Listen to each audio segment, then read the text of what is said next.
They were my first like official teenage concert was the Counting Crows and Wallflowers and in the mid 1990s. And yeah, so and I also still loved musicals. I remember my mom for my 15th birthday took me to see Les Miserables, and I played that CD on repeat over. I knew every single word to Les Mis. And then when Rent came out a few years later, I think I still know every single word to the entire soundtrack for Rent. And yeah, folk music was still there. Musicals were still there, still are there for both of them. And it expanded into some things that only I was listening to in my family. Hello, everyone, and welcome to a new episode of Set Lusting Bruce, your podcast all about Bruce Springsteen, his music, and mostly his fans. I am your host, Jesse Jackson. We are getting off the Bruce train, though I'm sure he will come up, as he often does. I am talking to a writer, a podcaster, and a rule breaker. That's right. That's right. Heather, welcome to Set Lusting Bruce. Thank you so much. I'm fascinated and excited to be here. Yeah. So tell us a little about yourself. Yeah, as you said, I am an author, I'm a speaker, I'm a rule breaker. And in that way, my work revolves around encouraging women to look at the rules that have been handed to us, some of which have to do with gender, some of which don't at all. But those rules that cause us to feel like we have to prove our worth through likability and success and achievement and being good, and how to break those rules so that we can take up more space, use our voices to create change and have some more freedom and joy in our lives as well. So that's really what I do from a professional standpoint. I speak in front of audiences at different companies on imposter syndrome and using your authentic voice to lead change. I have one book out that came out 3 years ago called An Overachiever's Guide to Breaking the Rules, which that's my personal story, was being that consummate overdoer, overachiever my entire life, valedictorian in my high school class, all of the things, until I finally stopped and asked myself, why am I doing all this? And the answer to that question was what came out in the book. And I have a second book coming out this fall called Grounded Wildness, which is the feeling that I got after really looking at all of these rules and that freedom that comes on the other side of breaking the rules that have broken you. So professionally, that's a bit of who I am, but I'm thrilled to be here to talk about music as well, because I love music. I play the guitar mostly in my living room by myself, singing at the top of my lungs as loudly as I can. And yeah, and I love it. It speaks to music, hits a different part of me and speaks to my soul and helps me to get into my own grounded wildness and freedom. So I'm excited to be here to chat about all of that. We're going to go into all of it. I appreciate it, but I did want to, we'll stay on brand just for a moment and then we'll get to music. A couple of years ago, I guess longer than that now, I wrote an article about quit saying you're sorry. And that really struck to me because I was raised in the South. Mm-hmm. And it is this whole, by the way, had a very fun discussion on Twitter about there was a picture and they said, what's wrong with this picture? And I said, oh, the guy is the one closer to the building. He should be at the street. And they're like, you don't need to protect women anymore. I'm like, I'm sorry, I was raised that way. That's the correct way to walk down the Yes. street. But the idea that if something goes wrong, the first response, and I think that's especially true with women, is, Mm-hmm. oh, I'm sorry. Yes.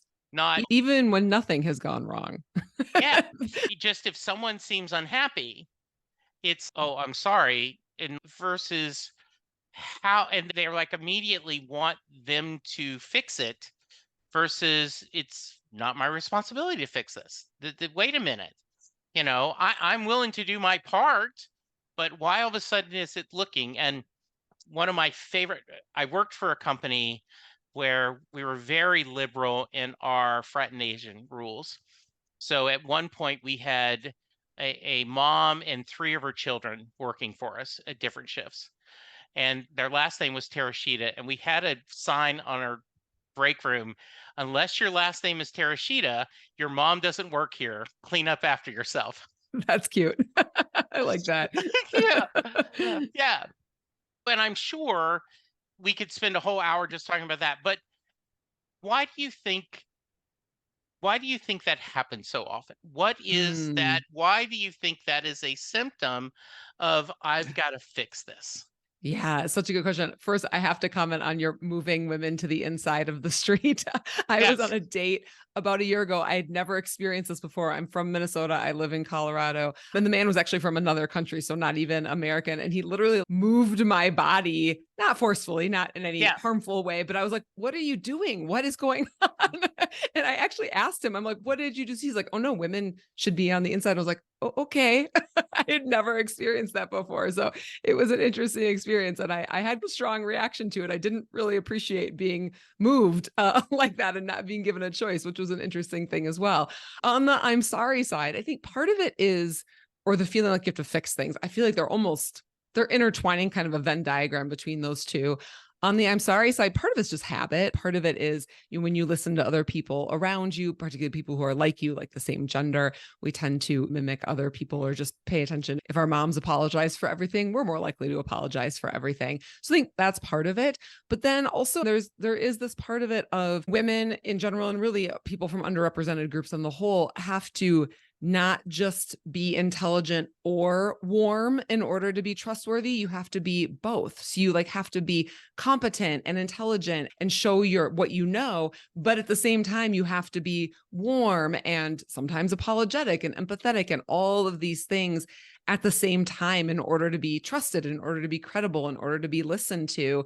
And it's sometimes it gets out of hand because I feel like we hear that I'm sorry all the time and it can get annoying, but I think there is a part of that of in order to be credible, you have to be both. And I hope that is changing. I hope it's evolving, but historically it has been true. And then when you talk about this like need to fix everything, without a doubt, and everyone gets a little bit of different set of rules for sure. So I'm not speaking on behalf of every single woman on the planet here, but generally speaking, women, like the definition of a good woman, a good mom, a good girl is to take care of other people, to fix other things, to keep everyone happy, to be responsible for everything. And that is part of that definition. And so even if you don't consciously think that, when you start thinking about those rules, like I have to be responsible for everything, I have to keep everyone happy, I'm not allowed to disappoint everyone, all of those rules that were handed tend to be handed down as this is how you're supposed to show up and be a good woman. And it takes some consciousness to learn what those rules are that were handed to you. And certainly men and transgender and non-binary individuals are all handed rules too. This one just happens to be one that tends to be handed down more strongly to women. Yeah. I'm in the customer service business. I have been since 1989. And it is sad to say that if you have an upset client, they are more prone to, if a male voice tells them they can't do something for the problem, they are more prone to accept it than they are if they hear a female voice. Mm-hmm. Uh, my favorite story of that, and then we're going to get to music, I promise, but there was a colleague of mine was working in a call center that did auto parts. They Mm-hmm. did online auto parts. And one of the female representatives was just a gearhead. She was raised in the garage. Her big brothers, her dad, everyone. So she literally had machine oil as her blood. And there was a client just being Mm-hmm. unreasonable. Just no, I want to talk to someone else. I want to talk to someone else. I want to talk to a man. Yep. And she puts him on hold and she's just livid. And so my boss, not my boss at the time, but my friend said, okay, give him to me. And I apologize if I offend anyone, but he said, hello, this is Fred. How can I help you? With the most effeminate voice he could do. Mm-hmm. And all of a sudden, that customer got very uncomfortable. And Interesting. yes, and because the caller was just wrong. They Right. were wanting something they couldn't do. And it is silly sometimes that we and the thing that frustrates me the most is when I deal with people that don't acknowledge our built-in biases.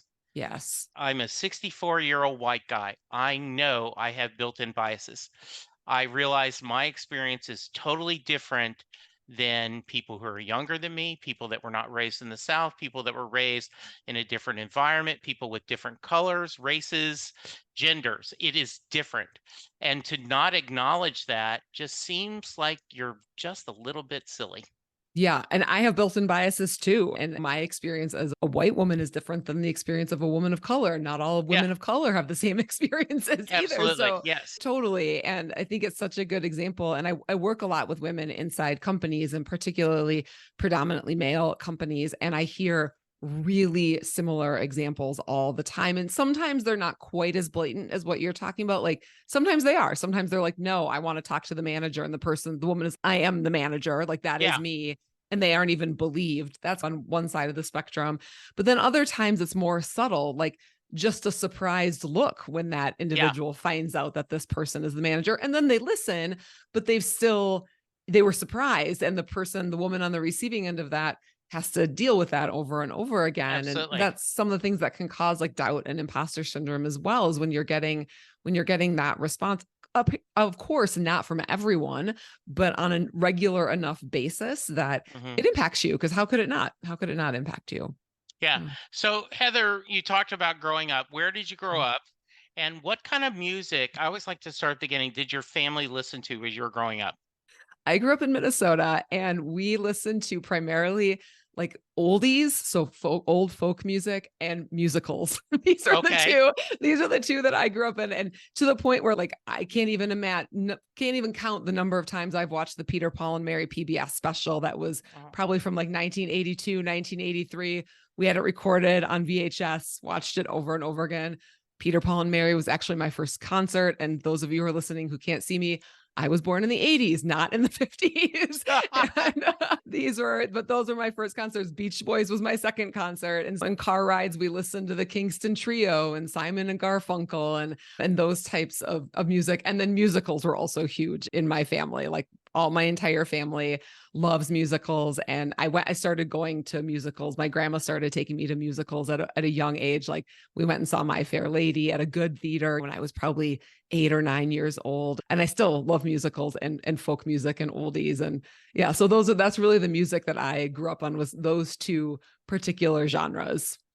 so when when you become a teenager, did you embrace new music and find your own voice? Or, and by expanding, or did you reject your parents' music for a while and needed to find whatever you were drawn to as a teenager? I don't think I ever rejected it. I think it expanded for sure. I still love folk music. I liked folk music when I was in high school. The elementary school, I went to an alternative elementary school and we sang Joni Mitchell and the Beatles out loud together as a class, singing Both Sides Now and the Circle Game together outside as a class. But I think in high school, it certainly expanded. I liked the probably what would be considered alt pop of the 90s. So like Counting Crows were my favorite. Green Day. Sheryl Crow's maybe a little poppier, but I loved Sheryl Crow. Later on, Sarah McLachlan, those types of folks who were somewhat fairly mainstream, but not the hardcore pop. And still a lot of them had a little bit of that folksiness to them. Definitely the singer songwriter. Green Day maybe didn't, but Counting Crows certainly had some sound that was a little folksy and a little country, I guess you could say, a little bit too. And yeah, they were my first like official teenage concert, was the Counting Crows and Wallflowers, and in the mid 1990s. And yeah, so and I also still loved musicals. I remember my mom for my 15th birthday took me to see Les Miserables, and I played that CD on repeat over. I knew every single word to Les Mis. And then when Rent came out a few years later, I think I still know every single word to the entire soundtrack for Rent. And yeah, folk music was still there. Musicals were still there, still are there for both of them. And it expanded into some things that only I was listening to in my family. I'll ask the obvious question. What did you think of Hamilton? I haven't seen it, I should say, and I can't believe I haven't actually seen it, although I did watch it on Disney Plus. So I think I Yeah. can offer an educated. I love it. It's so creative and fascinating and catchy, and I love the characters. And that one definitely was played on repeat on Spotify for me for many months, and to the point where I think of the Skylar Sisters song, I could do all three of the parts at the same time, singing along in my kitchen while I was cooking dinner. Loved it. Absolutely loved it. Yeah, so I've not seen it live either. I had tickets to see Come Far Away, Oh the yeah, that's supposed to be yeah. good too. Yeah, it Mhm. was yeah, I got to see it on I think it was on Disney Plus. But anyway, Apple TV maybe. But yeah, I watched it and I was about 20 minutes into Hamilton and I stopped it and I asked my wife, I said, I I think you'll like this. I said, we'll need to turn captions on because it's quick. There's a lot of words. Yeah, I said, but I think, and we did. We watched it, and we both went, "This is really good." There's a Yeah. reason why everyone keeps talking about how good this is. Yes. It really is very creative and actually very easy to follow. Really You know, easy to follow. once And you go, it's wow. yeah. Yeah, And some of the things that are fascinating about that, I watched some sort of like behind the scenes yeah, documentary on Hamilton, and I may not get this exactly right, but just yeah, the different genres that of music that were played during it. So like when Thomas Jefferson comes back, and it's like more kind of jazzy, bluesy, and not the hip hop, and they're saying like it's almost like you missed the late '80s because that's when hip hop came out, was the 1980s, but they're talking about the 1780s, and just I never would have picked up on anything like that. And I think it just, yeah, shows the creativity of Lin-Manuel Miranda, and just yeah. how much he knows too, and that he can plug and play different genres and words and all of that, and to create this amazing, intriguing story too. So Yeah. the combination of all that's just unbelievable. It absolutely, and boy, when you see where the original cast has gone and done so many other things, you keep wow.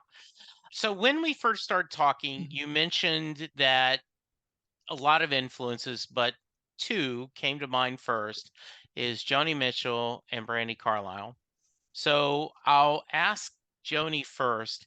Can you remember when you first heard her and what about her music spoke to you so much?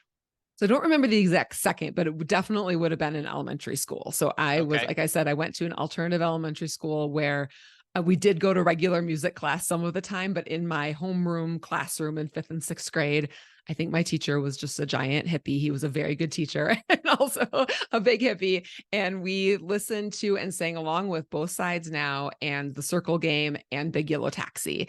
And I think those were the three. And then I went home. I remember going home and asking my mom if she had that music. And we did. They did. They had her record that I could play on the record player in the basement with those songs on them. And I did. And I think even as a kid, as a 10 or 11-year-old, particularly those three songs, some of her songs are much more emotionally in depth that I probably wouldn't have necessarily understood at that age. But you think of Big Yellow Taxi, I was an environmentalist. We did that at my school as well. And so that's really about the environmental movement and paying attention to the earth. And then the circle game is about growing up, and what 11 or 12-year-old isn't understanding that things are changing for them, and both the hope of that and the melancholy of growing up. And even at a young age, I sang that over and over again. And then Both Sides Now really is, it goes through clouds and love and life, and talks about the upside and both downside to both of them, and to look at life of both sides now from up and down, and still somehow it's life's illusions. I recall, I think even at 11 and 12 years old, that spoke to me on a really deep level. And for a long time, those were really probably her only three songs that I really listened to. And it was, I'm thinking when I got into college that I started to listen to her other music. And I remember when I was a sophomore in college, I lived in a triple. There were three of us, and we had some overlapping musical taste. We all loved Rent. I think we all went to see Rent together, but not a lot. And we had a rule that one person loved In Sync, and she couldn't play In Sync when my roommate Aaron was in the room. Aaron was not allowed to play Ani DeFranco when either Bethany or I were in the room, and I was not allowed to play Joni Mitchell when they were in the room. So we had this funny kind of came up, and so I know that I played her a lot at that age because I was banned from playing it in front of my roommates. So we had an agreement, and it was all good. But yeah, then I think as an adult, it spoke to me on deeper that deeper level as well. But even at a young age, yeah, it really capture me. And her voice is just so cool. I think I love that she can go from like chest voice way up into her head voice and feel really ethereal and magical, and then hit you with both words and punch in her voice at the same time, and just flip from one to the other just in this amazing way. So yeah, I love it. Oh, I can't hear you right now. That's because I hit mute being a good guest. What what did you go to school for?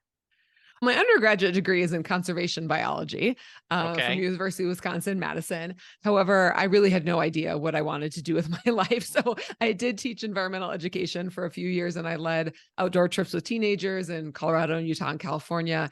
But then about 4 or 5 years after undergrad, I went back and I have a master's of education in human resource development, which is more similar to what I do now. But yeah, that was my undergrad, including a semester of studying tropical ecology in Costa Rica, where we sang all of these songs all the time as a group in the middle of the rainforest. So I love that because every once in a while I get pushback from someone that, oh, I'd be a good guest. I would be a good guest, Jesse, because I don't know Bruce's music, or I really don't have anyone I'm passionate about on music. But I think when you peel back the onion, most people, music is very important to them. Yes. Even if they don't have this passion about Janet Jackson or Prince or NSYNC, there is music is a true time machine because you hear a song, it brings you back to a place and a Mhm. feeling. Did I did want to talk a little bit. You got into the corporate world, and it. I'm going to put my words, not yours, but it slowly sapped some of the music in your soul, right?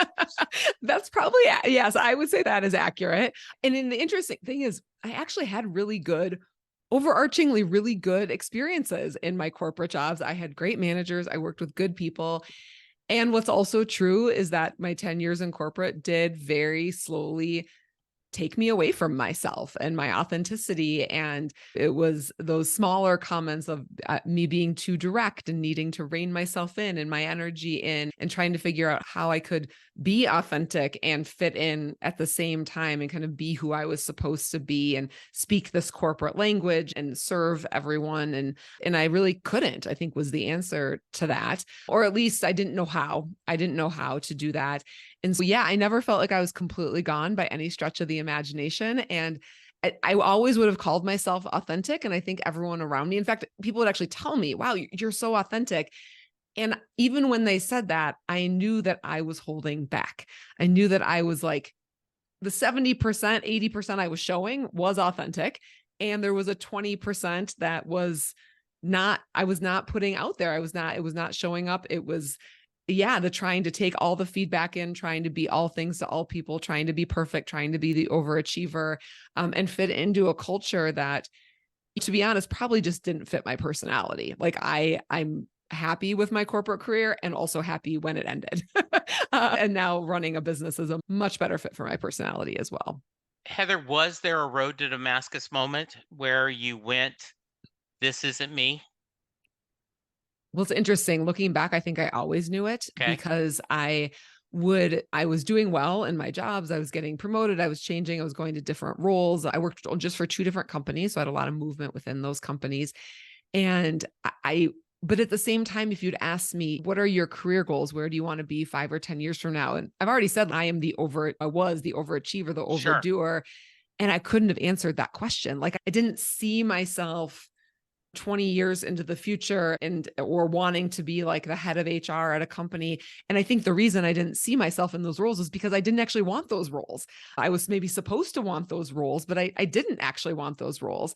And then in my end of my corporate career, two things happened that were both road to Damascus moments. One was a very woo situation. I was talking with my manager, who I had a great relationship with. We're still in touch, really great relationship. And she was asking me, what I wanted to do and where I saw myself. And I had just recently been promoted to a senior manager. So director was the next level. And I was telling her, like, I want to be a director. I want to be a leader. I want to lead a team. I want to be involved in strategy. And this voice came to me in the moment and said, you are lying right now. Like it was that clear. I don't know where this voice came from. It sounded like an actual voice to me. It's the only time in my life that has ever happened. So that was a very much a like, okay, I don't know exactly what that means or what I'm supposed to do with it, but goodness gracious, I need to pay attention to that. I can't forget this moment. And then a few months later, my job changed to something that I knew I wasn't going to like, and it was out of my hands. I didn't ask for something different once it was changed, but the change itself was out of my hands. And I knew something was going to have to shift quickly. But at that time, I didn't know that I wanted to run a business. Instead, I took a step back and said, okay, this is an opportunity for me to say, do I want to take a different corporate job? Do I want to try and renegotiate this role that I'm going to hate? Or do I want to try something different? Do I really want to think? And once I started exploring, once I started really listening to myself and slowing down and doing some reflection, then it went from being pushed by this like change that was outside of my hands to really being pulled forward by something that felt exciting. And I still didn't really know what my business was going to be all about. It really took leaving my corporate job and doing a whole lot of experimenting to figure out like what worked and what didn't, and what was I passionate about, and how did that overlap with what people would pay for, and all of those things that I think most business owners have to figure out. But yeah, those were two moments that really set a trajectory. And I think together they meant a lot to me, really precipitated that reflection that I did to get back in touch with who I was. And honestly, that's been an ongoing process. I feel like it started, you talked about like the music being the soul being sucked out of me. It has been a journey over the last 5 or 6 years, maybe even 7 years at this point, to really get back in touch with that soul, that musical soul, that authenticity, that what I call grounded wildness, the title of my next book, to really get back in touch with that and know who I am. And it's not just because of corporate, it's because of growing up and all the rules of culture and all the different things, and really taking that step back and saying, who am I separate from these rules, and where am I whole, where maybe I thought I was broken or damaged. I'm really not either of those things. The I have an adult son, and at times you get your child has a different perspective of you, and he will say to me, he'll always ask, and we have the kind of relationship where I want him to be honest with me, and he'll say, sometimes dad, you're too nice. Mm. I think you can't be afraid of being a jerk. And I think sometimes in business you need to be a little more of a-hole. He says, now there's no way you're going to do it not being politely. I think sometimes you're too quick to take the high road and to move things on. And that was an interesting discussion for me, because I am someone who, one of the things that I take great pride in is that people like working with me and they like working for me. And at times though, he'll say, you may be just a little too nice, dad. And so I think having that self-reflection is a good thing to do. I want to get to crowded table in a moment, but is there a soundtrack too, since we'll stick with music, during this journey of finding yourself and finding where you want to go?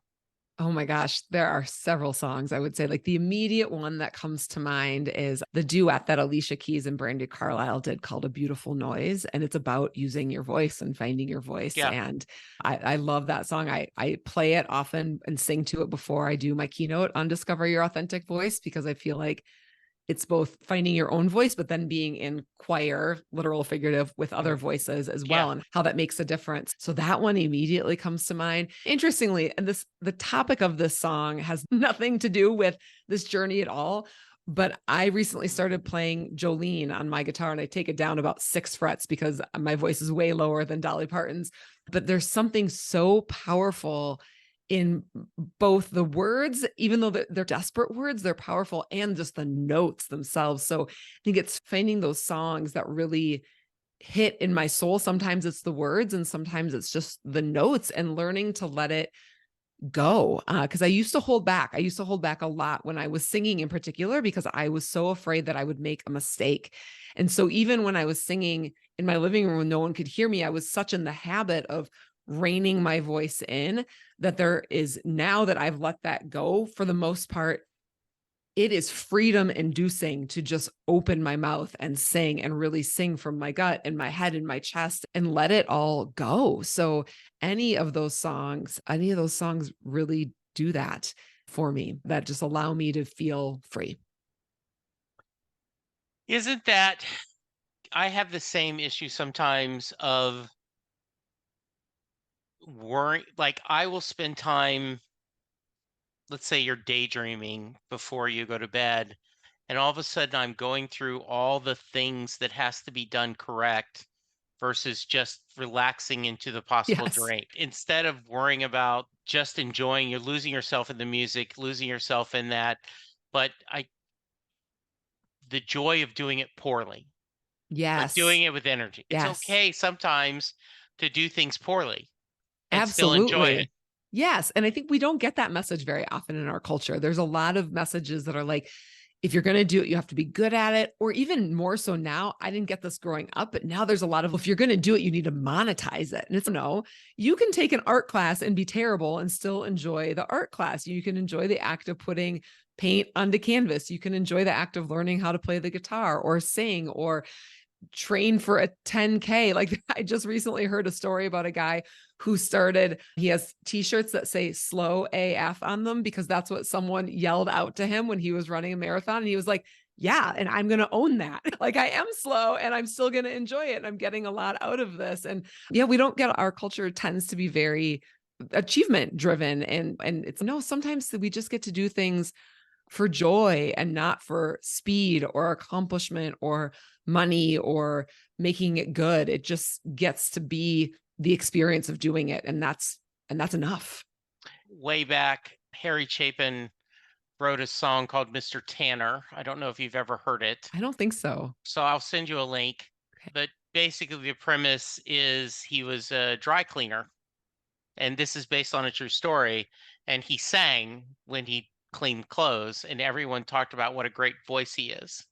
And then so he decides to try, and I won't spoil it for it, but it doesn't go well. And then they think he never sang out loud again. And I was really, I was just starting I was dating my wife in 1980, and she we talked about, and once we had a kid, we talked about what was really important. And one of the things she regretted is if she couldn't do it well, she didn't do it.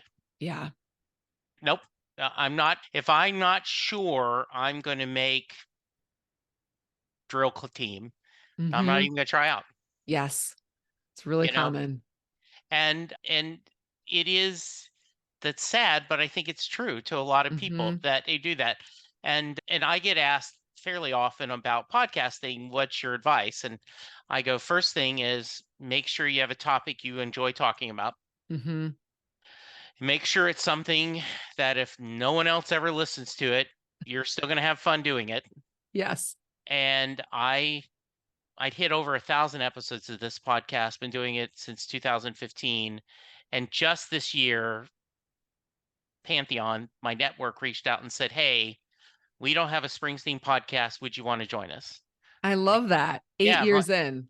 yeah. And Yeah. I'm like, yeah. But I'm like, so what do I have to pay you? No, we're going to sell ads and Yeah. you're going to get a percentage.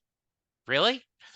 And it's not a lot of money, but as my son said, if they pay you $25 a month to do what you've been doing for free because you Right. love, you're winning, Dad. It Right? is. Yes, Right? 100%. Yeah, Yeah. But I absolutely. love I love what you said around like picking something you love and just doing it because you love it. You love talking to people about music. You love Bruce Springsteen. And I have a podcast as well. It's in the middle of a name change. So Right. today it's called Create Your Own Rules for Life, but in a few weeks it'll be called Grounded Wildness. And it was the same thing. Like, I'm definitely not making any money off this podcast. I can tell you that much. And when I started, of course, I was hoping to connect with a few people, but mostly I wanted to get more practice in sharing my voice in a more raw way, a less practiced way, a less rehearsed way, and to explore some different topics and that I don't explore in my keynotes. And so I've only even done solo episodes. I think probably at some point I'll have some interviews on there, but I've been doing it for a year and haven't at all. And it's rewarding in and of itself to do it, both personally, because I'm getting that out of it. I am using my voice. I'm getting more practice in using my voice in a less rehearsed, more authentic, more raw way. And I love it when I do hear from people who've listened and they're like, I really like that episode, or this is what I took away from that. And I love it. It's yes. And I think I was given that advice with writing a book, even as well, that I think we all have we have to have a little bit of delusions of grandeur in writing a book because it's such a huge undertaking. And I was given the very specific advice that, like, you don't know how many people or if anyone's really going to read this book. So you have to first do it for yourself. Like, it needs to be rewarding in and of itself. And then if and when people read it, that just could be like the cherry on top of the sundae, but the sundae's already delicious on its own. And yeah, it was such good advice because it really took a lot of the pressure off and made me enjoy the process of it as well. So that when I do get good feedback or when the book sells, it's like, oh, that's just fun and enjoyable but not required for personal validation and worth. So when I first started doing podcasting, my lovely bride, and like I said, we've been married since '84, said, and she hates when I do this, but my son loves to say it. Her question was, "Who the hell's going to want to hear you?" But a lot of people apparently. Yeah, and because her thought, a podcast is some kind of expert or a celebrity talking about a topic, right? And she couldn't understand it for a long time. And finally, her brother was talking about, and he grew up typical 60s kid, high school band. He played drums all the way till he finally got married. But they did that whole kind of 60s garage band playing, right? And he said we were at some kind of family event, and he said if he had his way, once a week, he and his buddies would go in a barn somewhere and would just play for 2 or 3 hours for no one, just for the joy of playing. Yes. And I said, "Linda, that's podcasting to me." Yeah. That I just now, do I want people to listen? Absolutely. Mm. And when someone sends an email or says, "Gosh, I really loved your discussion with Heather," or if at the end of this, after we close, you go, "Jesse, that was so much fun. Thank you so much," then I'm happy. But the reality is, I like to talk to people and I like to hear their story, Yes. and that's the reward in itself. Yes. I love it. I love Yeah. it. It's completely true. Absolutely. And so if you want a guest, I'd love to be on your podcast. Okay. I'll let I'm you gonna be know. forward. All right. Talk about all right, so you went from Joni Mitchell. Talk about when did you discover Brandy and what about her music spoke to you? Oh man. So I think I discovered her. I know I discovered her when she had The Story, which was her first big hit. Yeah. So that was probably 2007. And Yeah. I really didn't know her music very well. I loved that song. And she was playing for free at the Minnesota State Fair. And a couple of friends were like, hey, do you want to go see her? And I was like, yeah, I love The Story. I'm sure she'll be great. And so we went and I just had no idea. I had no idea. And the only other song that I remember specifically her playing that night, because I didn't know any of her music at all, except for The Story. So she played The Story, obviously. And then she also played Hallelujah, which at night at the fair with the lights. And this was a small venue. It was outside. We were all standing up. No one was sitting down. And it really, in that moment, turned me into a Brandi Carlile convert.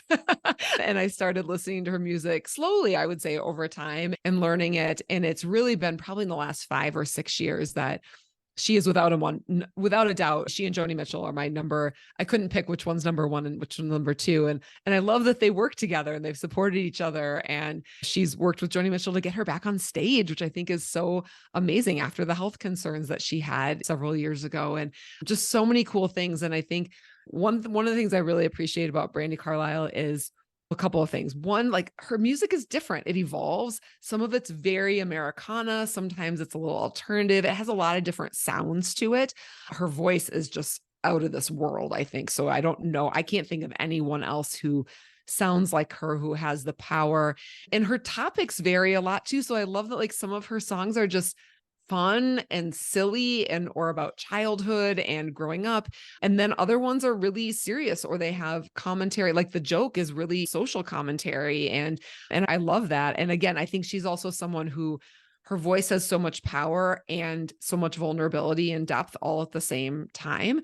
And so those words, and sometimes sometimes there's a line that just hits me with hers, like the one recently, and I can't remember which song it is from, but there is a line in one of her songs that says, "He taught me how to walk the best that I could on a road I've left behind."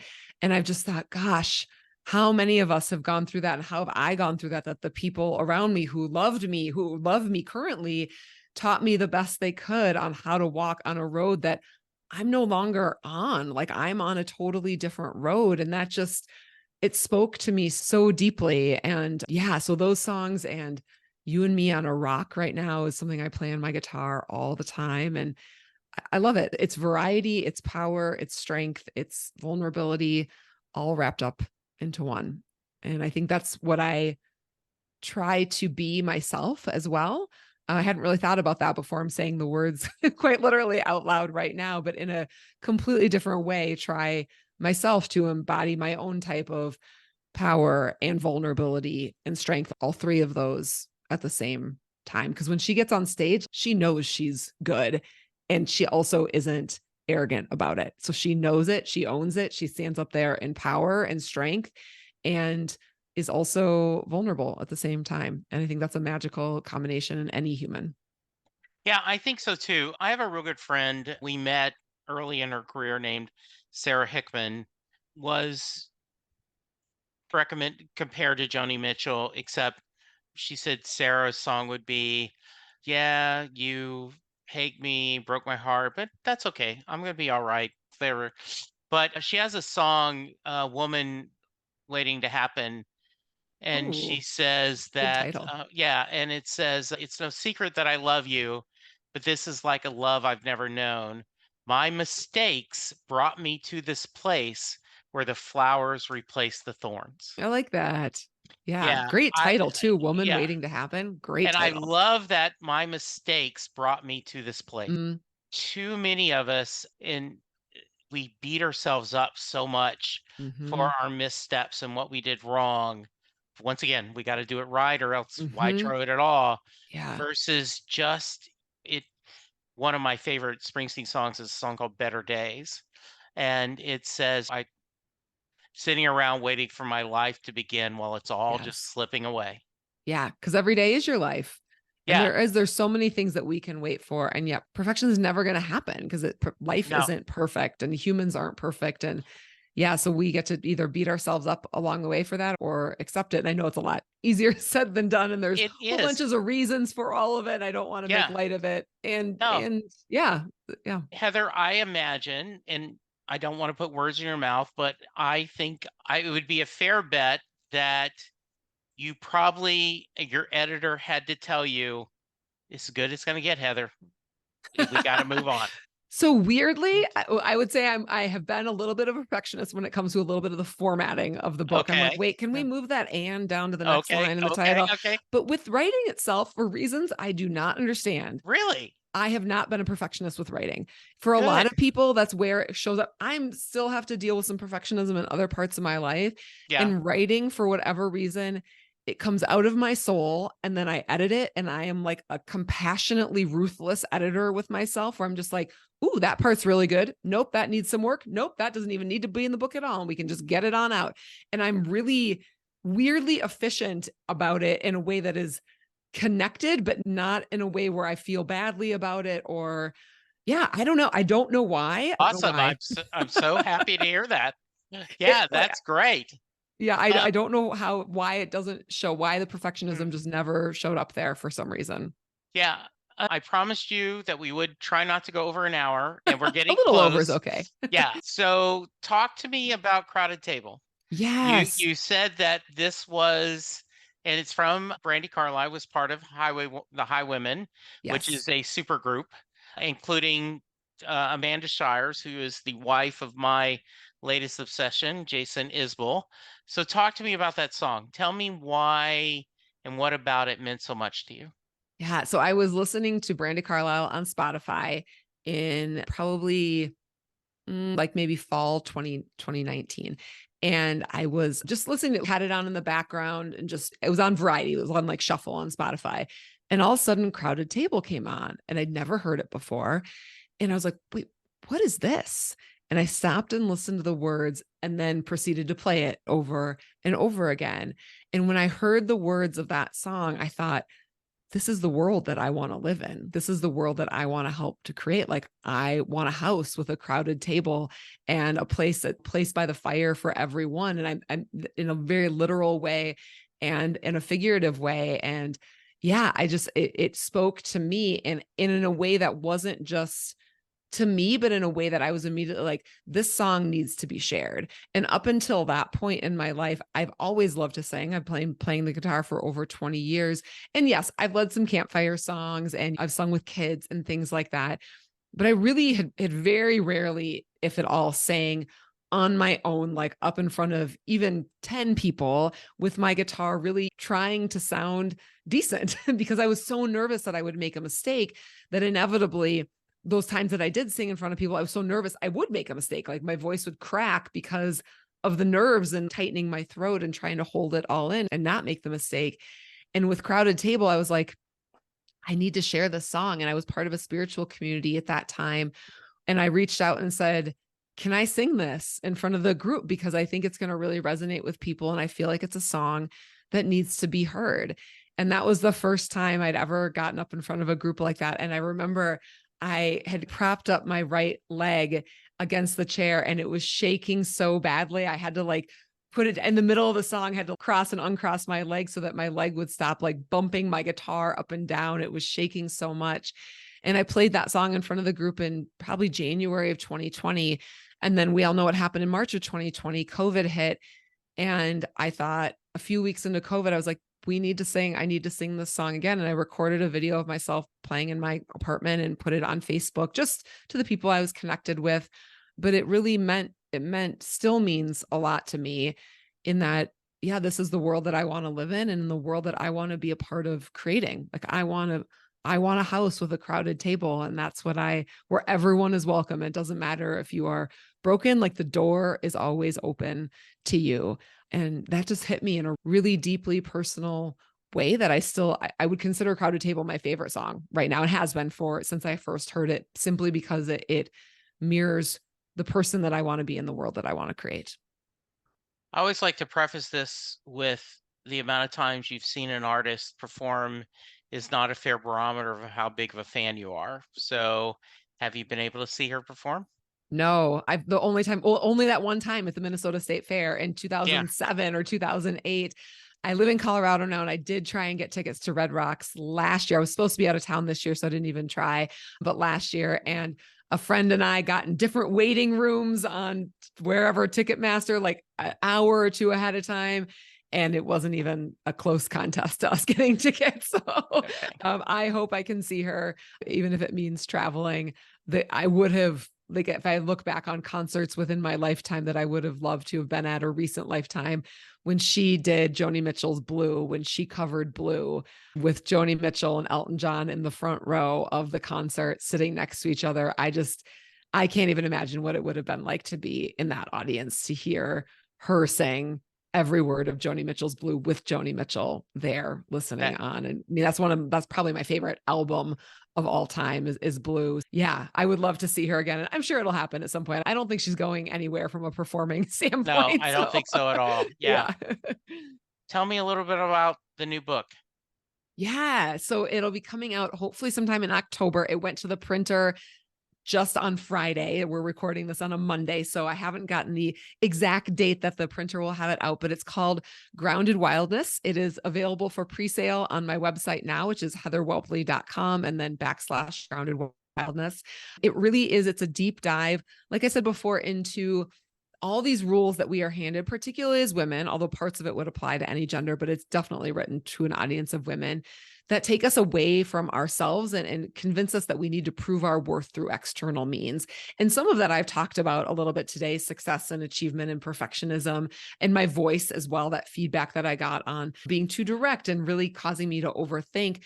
But for me also, there was a lot of it related to body image and the messages that many women have gotten, still get, about you need to be thin and you need to have a perfect body. And even as we get older, well, then take care of the wrinkles and all of the things. And I used to be, when I was growing up, in a much larger body. I weighed a lot more at that time. And it really caused me to feel like and believe I was very ashamed of my body. And it made me feel like there was something wrong with me, that I couldn't fix my body, that I couldn't eat less, that I couldn't change this part about me. And that stayed with me for a really long time. And when I really did this deep dive into where did that come from and all the emotions surrounding that, and realizing on this very deep level, oh wait, like I was never broken. It was the rules and messages that were handed to me, not by any particular person, but by our culture as a whole. Those were the things that were broken, not me. And the freedom that came out on the other side of that is what I call grounded wildness, this thing that allows us to be so grounded in ourselves that we are free to either follow the rules or break the rules. It doesn't matter, because you're so grounded into yourself, and that freedom of being grounded and wild at the same time. And the book is part memoir, but part self-help, inspiration, motivation, whatever we want to call that. So it guides people through their own journey of understanding the rules that they have been handed, so that they can also find freedom on the other side of that, and practices to go along with that. So I am nervous for it to come out, and even more so excited, because the change that realization has made in my life has been really amazing. And I'm hoping that it'll impact some other people in the same way. And like we were talking about before, I've already gotten so much just out of writing it, that anything else that comes from it will just be a cherry on top of the sundae. I'd love for you to come back once you have a publication date, and let's spend an hour just talking about the book and promoting Thank you. a little I would bit love more of to. your journey. I think that'd be great. All right. I feel like we just keep on talking, but I'm gonna save it for the next episode. So, any final thoughts before we get to the Mary question? No, and I no, go for it, because I'm All right. All right. So, if you are a fan of Heather's, either her podcast or her book, or have heard her as a speaker, and you're checking out this episode, thank you so much. I end every podcast with the Mary question. Where this came from is Jay Armstrong was an honors English teacher who's now retired. But when he was teaching in the Philadelphia area, he would take his honors English students, and would give them the lyrics to Bruce Springsteen's song Thunder Road. They would treat it as a poem, reading the lyrics, talking about the themes Bruce explores, talk about the imagery Bruce paints, and then he would ask his class at the end of the class, does Mary get in the car? Heather, that was your homework. Does Mary get in the car at the end of Thunder Road? Yeah, and I will say I did not know this song, so I listened to it at lunch, and then today, and then I read along with the lyrics and while listening to the song. And what's interesting, and then I will also say I was tempted to Google, does Mary get into the car at the end of Thunder Road? And then I was like, no, Heather, just go with your gut instinct. Go with your gut Well, instinct. there is no right answer, Oh, okay. because yeah, there is no right answer, Okay. because I don't know what it is. yeah, because the specific song is on in the lyrics on the printed is a town full of losers. I'm pulling out of here to win. When he Hmm. does it live, town full of losers, we're pulling out of here to win. Oh, Often, period is, and go ahead and give your answer, and then I'll give you a little all more right. information. My initial response, my initial gut thought was, I don't know if Mary got in the car, because we don't know anything about Mary from listening to this song. And then I was like, oh, that gives me my answer. She doesn't get in the car because this song is actually not about her. It is a plea from him to escape or to get out. And it's not actually, everything I heard in the song was not about her. It was about him. And in that way, I was like, I hope she doesn't get in the car, because this isn't about her. This is about him. So that was my it was more of a hope. It was more of a hope that she didn't get in the car, because there was multiple times in the song, at least a couple, where he clearly stated a need that she had that he was not fulfilling. And I thought, oh, I hope she doesn't get in the car. So it was more of a hope than an answer. But yeah, that was the conclusion I came to. I think that is an absolutely great answer, Heather. For the longest time, I was 60-40. 60% of my guests say yes, she gets in the car. 40% say no. It has reached the point about 50-50 for a lot of different reasons. Some people say that yes, he presented enough case to her that they are going to go together. Others say no, she didn't present the case. And I think you have a very valid, he's made it about him, not her. Mm-hmm. And so Yeah. therefore, what we want to do. Great answer. Thank you so much. Tell us again, if someone wants to reach you, find out more about your podcast, find the books, how do they do it? The best place is my website, which is heatherwhelpley.com. My last name is spelled weirdly, so just look in the show notes for how to spell my last name. Although I think if you get anywhere close to it, you'll probably get me because I might be the only Heather Whelpley in the world. So there you can find a link to my podcast. Both the books are available on my website as well as on Amazon. The audiobook, ebook, paperback are available on Amazon. On my website, they're signed hardcover copies. So that's the only place that those are available. And you can also get info about my speaking on my website as well. So I speak mostly to either conferences for women or leadership events, sometimes team events of all genders, and then company events too, either for women's networks or everyone in the company. If you want to connect on social media, LinkedIn is actually my best platform. I use Instagram a little bit, but I'm on LinkedIn frequently. So that is the best place to find me for social media. And yes, I would love to hear from you. I'd love to get a message or hear what you heard in this podcast or who your favorite musician is and how they speak to you. I love music and I don't often get to talk about it in this way. So I would love to hear from you as well if you're listening today. Thank you so much, Heather. This was a joy for me. I knew we were going to have a fun conversation, and you did not disappoint. You're wonderful. Thank you. You are welcome anytime. I do mean that. When the book's ready to promote, I'd love to have you on and us talk about your journey some more. Let's share a little bit about the book. Listeners, go to the website, check it out. We're going to end with I want a house with a crowded table and a place by the Yay. fire for everyone. Let us take on the world while we're young and able and bring us back together when the day is done. Mm-hmm. Thank you, Heather. Thank you, listeners. We'll talk to you soon. Be kind, be safe. Talk to you soon. Goodbye.